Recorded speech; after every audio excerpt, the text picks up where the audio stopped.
Welcome back to another edition of This Week in Israel, where we cover all the hot topics, all the top news that you need to know about the country that you care so much about. So let's jump right in.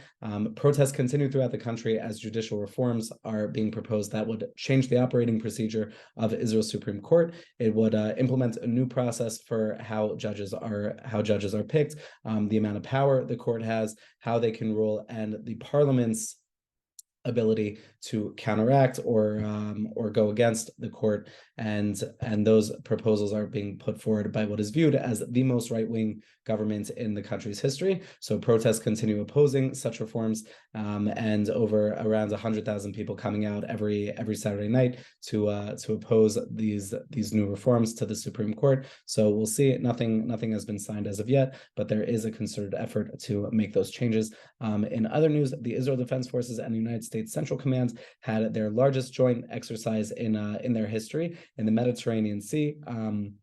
The two militaries, over 6,000 United States troops and 1,500 Israeli troops, over 140 aircraft, 12 naval vessels and artillery systems, contributing and creating a really powerful joint drill where the two militaries practiced together. It was also seen as a show of force against Iran as they continue their terrorist activities around the region and destabilization motives that only make the world a more dangerous place, and certainly as they venture towards trying to get a nuclear weapon. So really, it's more than just a sign to Iran. It's also a sign of the very strong relationship that the United States and Israel has, built on their strong values and democracies and their commitment to the rule of law. On a more local level, Israeli security forces operated in Jenin this week, killing 9 terrorists, and that has sparked unrest throughout the region, throughout Judea and Samaria, what the world calls the West Bank and Gaza. Molotov cocktails, rocks have been thrown towards civilians, towards Israeli security forces. So thankfully, no Israeli security forces were injured in the raid overnight. But Jenin has been seen very much as a hotbed for terrorist activity for a while now, and it allows terrorists to thrive. The terrorists last night were suspected of planning a large mass casualty incident attack against Israeli civilians.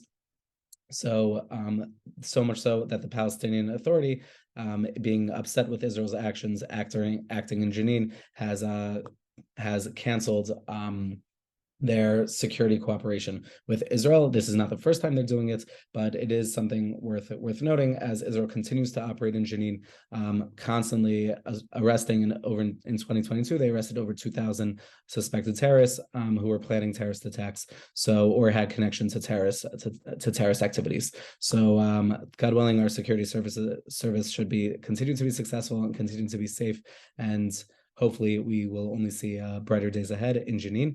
On a more global level, Israel's President Herzog is in Brussels this week for International Holocaust Remembrance Day, as he will continue to sound the alarm of Iranian actions that are against Israel, against the Western world, as they continue to support terror. Iran is the largest state sponsor of terror in the world, and they, as we said before, continue to work towards nefarious motives with regards to obtaining a nuclear weapon.